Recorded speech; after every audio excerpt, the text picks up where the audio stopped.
दोस्तों आज की कहानी बहुत ही इंटरेस्टिंग और बहुत ही लाजवाब होने वाला है। दोस्तों आज की कहानी एक ऐसे लड़के का है जो अपने घर से बाहर जाकर एक सफाई कर्मी और साथ साथ में एक गार्ड का भी काम करता है। और जिस सोसाइटी में वो काम करता है उस सोसाइटी में एक सुंदर सी लड़की होती है और उस सुंदर सी लड़की को ये दिन रात उसी के चक्कर में रहता है, यानी कि अपने हवस को प्यास बुझाने के लिए दिन रात प्रयास करता रहता है। लेकिन हाँ, एक दिन ऐसा होता है कि अपने इच्छा तो पूरी कर लेता है, यानी कि अपना हवस तो मिटा लेता है, लेकिन उसका अंजाम बहुत ही बुरा होता है। आइए दोस्तों इस वीडियो में हम पूरी कहानी बताते हैं। उससे पहले मेरा नाम शैलेश कुमार और मेरा YouTube channel story by Shailesh में आप सबका स्वागत है। दोस्तों ये कहानी शुरू होता है उत्तर प्रदेश से। उत्तर प्रदेश में एक गोंडा जिला होता है। उस गोंडा जिला में दो सगे भाई होते हैं। बड़ा भाई विनोद होता है। विनोद बहुत ही सीधा साधा और भोला भाला होता है। बड़े भाई विनोद का शादी हो जाता है और छोटा भाई का नाम होता है बद्री। जो बद्री अभी कुमारा ही रहता है और पढ़ाई लिखाई थोड़ा मोड़ा करता है घर पर रह के, लेकिन बहुत ही अयासी ढंग का लड़का होता है। बड़ा भाई विनोद जो होता है वो मुंबई शहर में जाकर एक सफाई कर्मी और साथ साथ में गार्ड का भी काम करता है। और छोटा भाई जो होता है बद्री वो घर पर ही रहकर पढ़ाई करता है और साथ में अयासी का भी उसे आदत लगा रहता है। तभी बड़ा भाई विनोद का जो परिवार होती है वो प्रेग्नेंट होती है और वो छुट्टी लेकर घर आने का प्रयास करता है। लेकिन वहां का जो गार्ड का जो सीनियर होते हैं, जो हेड होते हैं, वे उन्हें छुट्टी नहीं दे पाते हैं और कहते हैं कि देखो विनोद, अगर तुम्हें घर जाना है तो तुम्हारे जगह किसी और लोगों को बुलाना पड़ेगा, अन्यथा मैं तुम्हें छुट्टी नहीं दे पाऊंगा। तभी विनोद को लगता है कि सही बात कह रहे हैं, मेरा छोटा भाई जो है बद्री घर पे ही रहता है और मैं अगर उससे बुला लूं तो हमें आसानी से छुट्टी मिल जाएगा। तभी बड़ा भाई विनोद जो होता है अपने छोटे भाई बद्री को फोन करता है कि बद्री ऐसा है कि तुम मेरे पास आ जाओ, क्योंकि मुझे छुट्टी नहीं मिल रहा है। अगर तुम चले आते हो तो हमें छुट्टी मिल जाएगा और तुम्हारी भाभी प्रेग्नेंट है, उसे दिखवाना है और मैं आकर उसे अच्छे से देखभाल कर दूंगा। तभी बद्री कहता है कि ठीक है भैया, मैं आता हूँ, अपना एड्रेस भेज दीजिए और जहाँ आपका एड्रेस है आप वहाँ का पता भेज दीजिए और मैं वहाँ पे चले आता हूँ। बद्री अपना पता लेकर घर से जैसे ही निकलता है, कुछ रास्ता में जाता है, तैसी देखता है कि एक वहां पे एक लेडी जो होती है, एक मोटी आंटी होती है, वो बहुत सारा सामान लेकर जाती रहती है। तभी बद्री देखता है तो उसे कहता है कि आंटी जी रहने दीजिए, कुछ मैं भी आपका सामान को हेल्प कर देता हूँ। तभी आंटी कहती है कि ठीक है बेटा, कुछ मेरा भी सामान ले लो, मेरा भी बोझ कम जाएगा। और बद्री जो होता है कि आंटी को सामान लेकर उनके घर पहुंचा देता है। तभी आंटी कहती है कि धन्यवाद बेटा, आज के डेट में ऐसा कौन किसी को सहयोग करता है। तभी बद्री कहता है कि आंटी जी हमें कुछ पानी पीने के लिए मिलेगा क्या? तो आंटी कहती है कि बिल्कुल बेटा, और आंटी जो है कि वो चली जाती है पानी लाने के लिए। तभी आंटी का एक पर्स होता है, उसमें कुछ पैसे होते हैं और पैसे जो है कि उस पर्स में से बद्री निकाल लेता है और आंटी का वही मोबाइल जो होता है और मोबाइल भी साथ में लेकर निकल जाता है। तब तक आंटी आती है पानी लेकर, तो देखते हैं कि वो लड़का वहां पे नहीं है। वहां के बाद बद्री जो है कि चला जाता है मुंबई जहां पे जाता है तो उसको भाई विनोद से मुलाकात होता है और विनोद कहता है कि अरे बद्री तुम आ गया यहाँ। तभी बद्री कहते हैं कि हाँ भैया, मैं यहाँ पे आ गया हूँ। बद्री जो होता है बहुत ही चंचल और चालाक होता है। तभी विनोद कहता है कि चलो ठीक है, तुम यहाँ पहुंच गया है तो अच्छी बात है, चलो मैं तुम्हें सारी चीज दिखा देता हूँ और सारी चीज यहाँ का बता देता हूँ, क्या क्या नियम है, क्या क्या रूल है। विनोद जो है कि अपने छोटे भाई बद्री को सभी चीज दिखा देते हैं और सभी चीज समझा देते हैं। इसके बाद सिक्योरिटी जो होते हैं, जो मेन इंचार्ज होते हैं, उनके पास बद्री को लाता है उनके बड़े भाई विनोद और सभी को परिचय कराता है। इसके बाद उधर से जो सीनियर जो होते हैं सिक्योरिटी गार्ड का, वो सुबह का मॉर्निंग वॉक करते हुए वहां पे पहुंचते हैं। तभी विनोद से कहते हैं कि अरे विनोद तुम तो कदों घर जाने वाले थे। तभी विनोद कहता है जी सर, मैं अपने छोटे भाई को यहाँ पे बुला लिया हूँ और मैं अब आसानी से घर जा सकता हूँ क्योंकि मेरा छोटा भाई यहाँ पे चला आया है।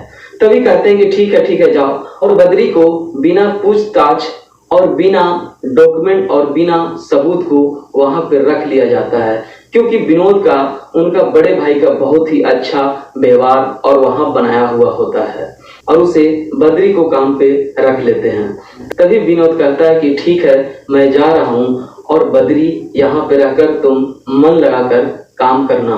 बद्री कहता है कि ठीक है भैया आप जाइए। जो सोसाइटी होता है उस सोसाइटी पर एक 4 व्हीलर का हॉर्न बजता है। जैसी हॉर्न बजता है तैसी गार्ड जो है कि दौड़ कर जाते हैं और गेट खोलते हैं। उस कार में से एक सुंदर सी लड़की निकलती है। उस लड़की का नाम होता है जूही और उसके साथ एक उसका बॉयफ्रेंड होते हैं। तभी सिक्योरिटी गार्ड बोलते हैं कि मैम ऐसा है कि जो भी इस सोसाइटी में आते हैं उनको यहाँ साइन और हस्ताक्षर करना होता है। तभी जाते हैं और रजिस्टर में साइन कर कर अपने रूम में चले जाते हैं। तभी उसी दिन से बद्री का जो है कि ध्यान उस लड़की पे आ जाता है और वो मन ही मन सोचता है कि कब मैं इसे पाल लूं। उसी दिन शाम को समय बद्री जो होता है उस सुंदर सी लड़की जिसका नाम जूही होता है उसके घर के सामने जाता है और बेल बजाता है। बेल बजाता है तो उधर से जो लड़की होती है वो आती है और कहती है कि क्या बात है। तभी ये लड़का जो बद्री होता है वो कहता है कि ऐसा है कि मैं यहाँ का नया सफाई कर्मी और साथ में गार्ड भी हूँ। आपका जो भी काम हो हमसे बोला कीजिए। आज के लिए जो भी आपका घर का कचरा है वो हमें दे दीजिए। तभी वो लड़की होती है वो कहती है कि देखो मैं कचरा घर के बाहर ही रखता हूँ तो वहीं से आया करो और वहीं से ले जाया करो। तभी वहां से बद्री चल देता है। दूसरे दिन बीतता है। बद्री जो होता है कि अपने गाड़ी का जो सिक्योरिटी गार्ड होते हैं जो सीनियर होते हैं उनको गाड़ी को सफाई करते रहता है। तभी जो जूही नाम का जो लड़की होती है वो अपने बालकनी से अपने कपड़ों को धोकर सुखाने के लिए टांगती है।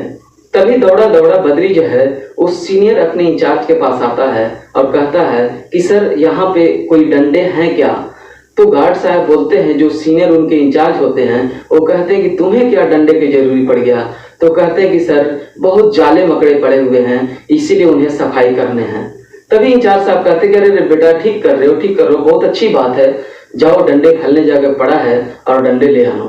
और डंडे उठाकर लाता है और जो जूही जी जो कपड़े पसारते हैं उस कपड़े को गिराने का वो प्रयास करता रहता है। तभी उधर से सीनियर जो गार्ड के इंचार्ज होते हैं और आते हैं और कहते हैं कि अरे बद्री तुम ये क्या कर रहे हो। तभी कहता है कि सर बहुत जाले पड़ गए हैं, बहुत मकड़ी लग गए हैं, उसी को सफाई कर रहे हैं। तभी जो इंचार्ज साहब होते हैं कहते हैं कि अरे वेरी गुड बेटा वेरी गुड, सफाई कर दो। इसके बाद बद्री जो होता है वो जूही जी जो होते हैं लड़की उनकी कपड़ा उतार कर गिरा लेता है और उनके घर में दोबारा देने जाता है। तभी लड़की दरवाजा खोलती है और कहती है कि क्या बात है। तो कहता है कि मैम आपका जो है कि कपड़ा गिर गया था, मैं आपका देने आया हूँ। तभी कहते हैं कि ठीक है थैंक यू और फिर बद्री वहां से लौट जाता है। तभी उसी रात को बद्री क्या करता है कि अपने मोबाइल को डंडे में बांध लेता है और बांधने के बाद मैडम उसी फ्लैट के ऊपर रहते हैं और वो खिड़की से वीडियो बनाता रहता है। मैडम जो है कि कुछ अजीब कपड़े में रहते हैं और दोनों बिल्कुल ही निवस्त्र वस्त्र में रहते हैं और बद्री जो है कि उन दोनों लोगों का वीडियो बना लेता है वहां से और उस वीडियो को बनाकर वह बार बार देखता रहता है। तभी उसको लगता है कि जूही जी आप मेरे लिए ही बने हो। वो मन में बोलता है और सोचता है कि जूही जी आप मेरे लिए ही बने हो। इसके बाद बाहर निकलता है और लाइट जो है कि उस रूम को लाइट काट देता है, क्योंकि सोसाइटी में हर रूम का अलग अलग स्विच होते हैं तो लाइट उस रूम का काट देता है। तभी जूही का जो बॉयफ्रेंड होते हैं वो कहते हैं कि लाइट रोज जाता है क्या। तभी जूही बोलती है कि नहीं लाइट आज पहली बार गई है, कभी लाइट तो जाता नहीं है। तभी कहता है उसका बॉयफ्रेंड कि ठीक है मैं जाकर बाहर देखता हूँ कि लाइट क्यों कट गया है। तभी जूही कहती है कि नहीं तुम बाहर जाओगे तो लफड़ा हो जाएगा, इसलिए मैं ही जाकर देखता हूँ। और जूही जो होते हैं कि अपना टॉर्च लेकर बाहर निकलते हैं तो देखते हैं कि बाहर का सारा लाइट जल रहा है लेकिन मेरे ही कमरा का लाइट नहीं जल रहा है। तभी धीरे धीरे उतरकर जहाँ पे जो मेन बोर्ड होता है, जो लाइन का बोर्ड होता है, वहां पे चले आते हैं और वहां जाकर देखते हैं टॉर्च बारकर कि मेरा कौन सा स्विच है और कहाँ से प्रॉब्लम है। तभी वहां पे बद्री अटेंडम आता है और कहता है कि मैडम जी आप यहाँ काम कर रहे हैं इतनी रात के। तभी मैडम बोलते हैं कि तुम इतने रात के यहाँ क्या कर रहे हो।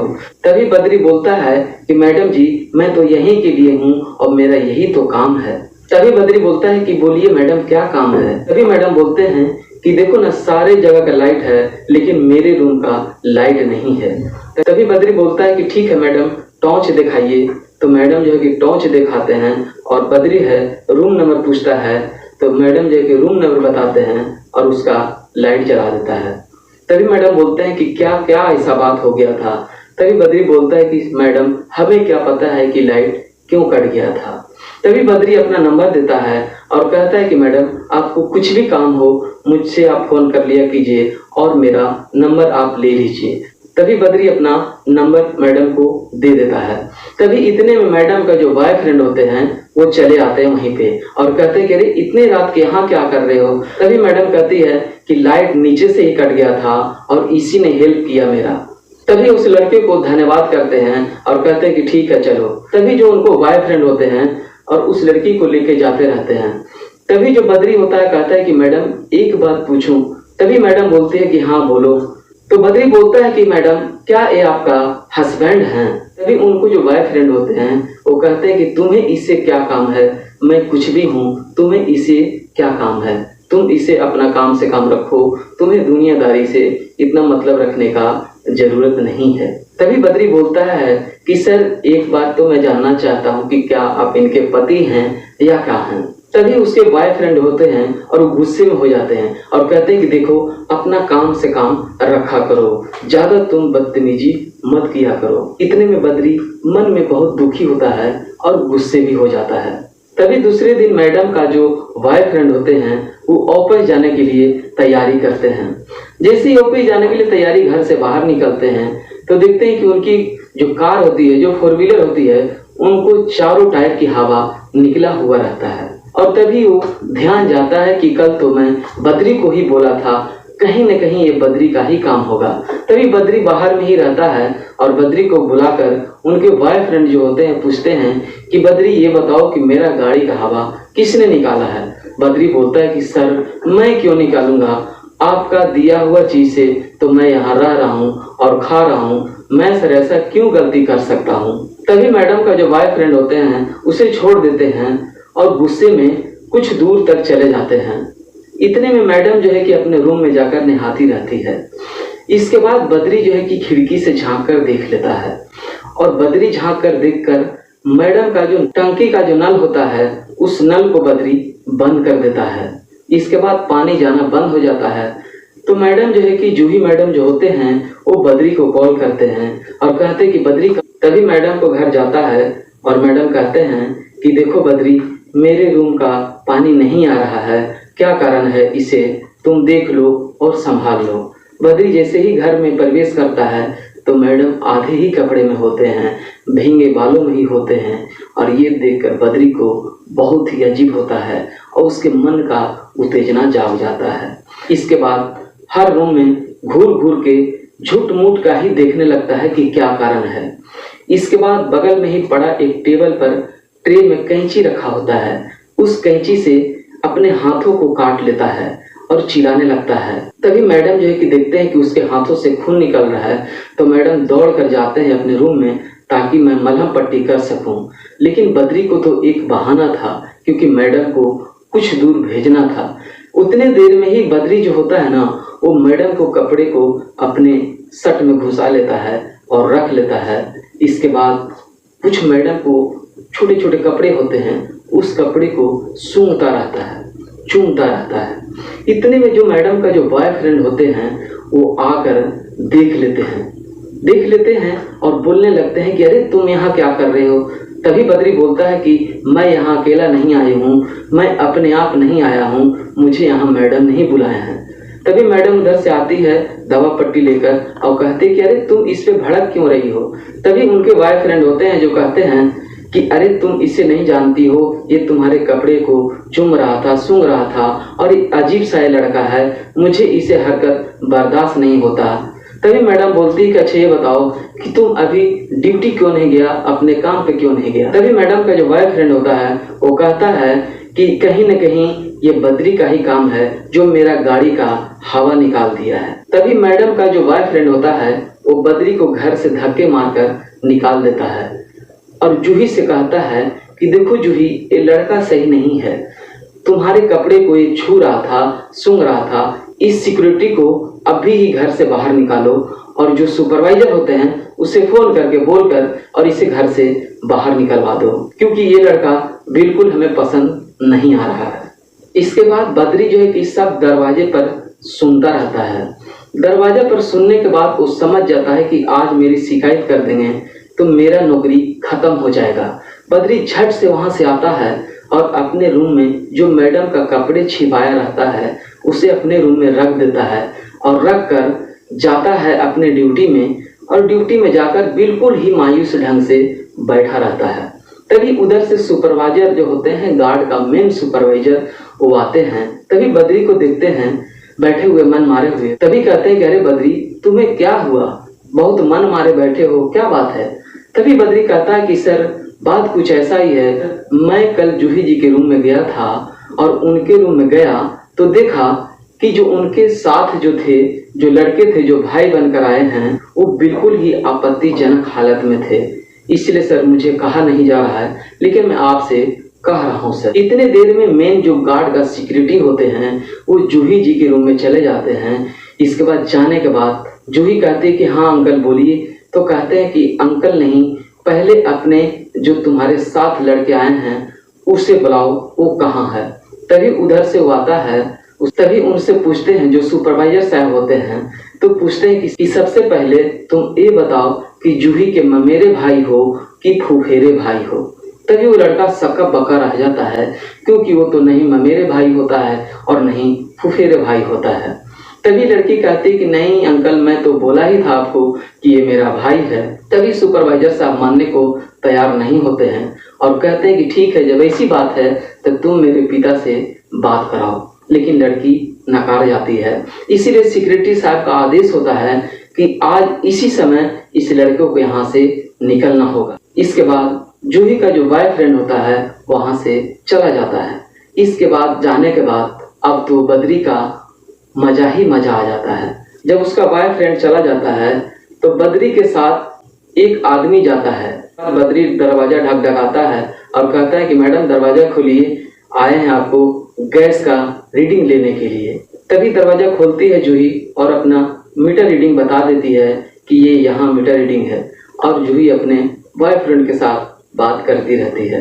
मीटर रीडिंग जो लेने वाला होता है मीटर रीडिंग लेकर चला जाता है और इतने देर में ये जो बद्री होता है उनको बाथरूम में जाता है और उनकी जो चाबी होता है, जो मेन दरवाजा का चाबी होता है, चाबी को छाप ले लेता है। अब इसके बाद बद्री कहता है कि मैम आप ऐसा है कि आप उनके साथ नहीं रहिए, वो आदमी ठीक नहीं है, आप उनसे प्यार ना करें तो सही है। इतने में जो जूही होते हैं वो कहते हैं कि अरे ये तुम क्या बोल रहे हो। बहुत गुस्से हो जाते हैं बद्री पे और कहते हैं कि तुम्हें क्या मालूम, मैं बहुत दिनों से उनसे प्यार करता हूँ, तुम कैसे कर सकते हो। तभी बद्री बोलता है कि मैम उनकी स्वभाव ठीक नहीं है, आप उनसे ना बात करें तो सही है। इसके बाद और भी भली बुरा बहुत सा बातें होता है और वो बद्री को बहुत सा बुरा भला बोलते हैं। बद्री माफी मांगकर चला जाता है कि ठीक है मैडम, मेरा कहना ही काम था, अगर आपको मर्जी है तो आप बात कीजिए, मुझे कोई इतराज नहीं है। बद्री चला जाता है। जैसे ही बद्री जाता है तैसे जो है कि वो अपने बॉयफ्रेंड को फोन करके बताती है कि बद्री आज फिर आया था और हमको बहुत आपके विषय में भला बुरा बोल रहा था और आपसे प्यार ना करने के लिए हमें कह रहा था। इतने में ही उधर से जूही का जो बॉयफ्रेंड होते हैं वो काफी गुस्से में आते हैं और गुस्से में आने के बाद डायरेक्ट जो है कि वो बद्री के रूम में चले जाते हैं। बद्री के रूम में जाते हैं तो बद्री को मारपीट करने लगते हैं और कहते हैं कि तुम क्या बोला था, कल जूही को क्या बोला है, और बहुत ही मारपीट दोनों में हो जाता है।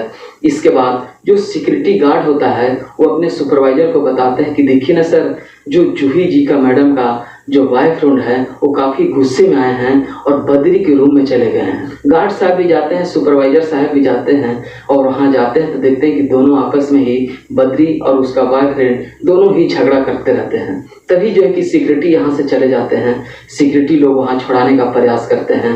तभी उसका बॉयफ्रेंड का नज़र पड़ता है उसी रूम में उस गर्लफ्रेंड का ही कपड़ा सारा रखा था और उसी कपड़े पे वो सोता था और न जाने छोटे छोटे बहुत से कपड़े वहाँ पे रखे हुए थे उसी मैडम को।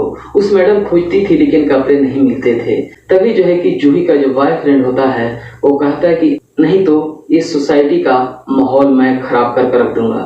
तभी जो है सिक्योरिटी गार्ड कहते हैं कि सर मैं आपसे माफ़ी मांगता हूँ, आप ऐसा ना करें, मैं इसे पुलिस के हवाले कर दूंगा, लेकिन आप ऐसा गलती ना करें, ये मेरी सोसाइटी का बदनामी होगा। तभी जो है कि जूही और उसके हस्बैंड चले जाते हैं और इधर जो है कि सिक्योरिटी गार्ड का जो इंचार्ज होते हैं बद्री को कस के झांक मारते हैं और कहते हैं कि तुम अब भी यहाँ से चला जाओ वरना मैं तुम्हें पुलिस के हवाले कर देता हूँ। तुम्हारे भाई को इतना बनाया हुआ है, इतना किया हुआ है, इसी वजह से मैं तुमको यहाँ छोड़ रहा हूँ, नहीं तो मैं तुम्हें पुलिस के हवाले कर दूंगा।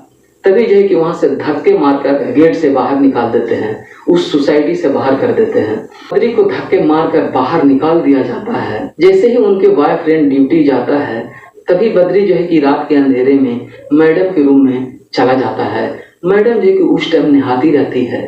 मैडम का घर में प्रवेश करके मैडम को सारे लाइट को बंद कर देता है। मैडम को जैसे ही एहसास होता है कि लाइट चला गया है, मैडम जो कि आधे कपड़े में ही वो बाहर आती है। बाहर आने के बाद जैसे ही अपना रूम में जाती है तो देखती क्या था, मैडम जो है कि बिल्कुल तैयार नहीं होती है। मैडम उसे मारते रहते हैं, टेलते रहते हैं, लेकिन बद्री जो है कि कहाँ उसे छोड़ने वाला था, क्योंकि कितनों दिनों के बाद उसे वो पाने के लिए तैयार था। इसके तभी जूही जी का जो बॉयफ्रेंड होता है वो जूही को फोन लगाता है, लेकिन फोन तो जूही रिसीव नहीं कर पाते हैं क्योंकि जूही जी का जो है कि गोड़ हाथ बंधा रहता है, तो फोन कैसे रिसीव करेंगे। तभी उनके बॉयफ्रेंड आते हैं और दरवाजा पे बेल बजाते हैं, लेकिन दरवाजा कोई नहीं खोलता है। तभी बद्री जाता है दरवाजा पे मैडम को बॉयफ्रेंड देखने के लिए, लेकिन वो दरवाजे को खोल के नहीं देखता है। एक छोटा सा खिड़की होता है, उसी में वो देख लेता है कि इन्हीं का बॉयफ्रेंड आया हुआ है। इतने देर में मैडम जो होती है उनको हाथ पैर तो बांधा रहता है, लेकिन बद्री का जो फोन जो होता है, बद्री का ही फोन से उनके भाई के पास फोन लगा देती है, जिस भाई का नाम विनोद होता है। विनोद को फोन लगाता है तो विनोद कहता है कि अरे बद्री तुम मेरे को क्यों फोन किया है, मैं तो तुमको मना ही किया हूँ कि मेरे पास फोन मत करना, इसलिए कि एक बार जो है कि उसे निकाल दिए थे, इसीलिए दोबारा उसे फोन करने के लिए बद्री को मना कर दिया था उनके बड़े भाई विनोद ने। तभी बद्री उधर से आता है और मैडम को जैसे तैसे बोलता रहता है। तभी ये बात जो है कि विनोद को जाता है। विनोद सुनता है कि अरे बद्री फिर कोई ना कोई काम ऐसा कर रहा है। तभी बद्री का भाई जो विनोद होते हैं, विनोद जो है कि उस फोन को काटकर उस सिक्योरिटी गार्ड को मेन इंचार्ज होते हैं उनको फोन करता है। फोन करके सिक्योरिटी के जो इंचार्ज होते हैं उनको कहता है कि सर ऐसा है कि बद्री फिर जो है कि लगता है कि जूही मैडम के रूम में चला गया है और बद्री को वहां जरूर जाकर देखिए। तभी सिक्योरिटी साहब होते हैं और उनका बॉयफ्रेंड होते हैं और पुलिस को लेकर चले आते हैं। पुलिस को लेकर आते हैं और जैसे ही दरवाजा खोलते हैं तो बद्री को देखते हैं कि बद्री मैडम के ऊपर ही एकदम निवस्त्र होकर पड़ा रहता है। इसके बाद बद्री को पुलिस लेकर चले जाते हैं, मैडम को छोड़ देते हैं। यही जो है कि कहानी है दोस्तों वीडियो के लास्ट में कहने का मेरा मतलब यही है कि किसी को भी रखें बिना जान, बिना परिचय और बिना पते का ना रखें। किसी को काम पे रखने से पहले उसे एड्रेस, उसे पूछताछ, उसे घर का पता जरूर करें। धन्यवाद दोस्तों ये वीडियो कैसा लगा हमें कमेंट करके जरूर बताइएगा। अगर आप मेरे चैनल पर पहली बार आए हैं तो वीडियो पे एक लाइक करके मेरे चैनल को सब्सक्राइब जरूर करें।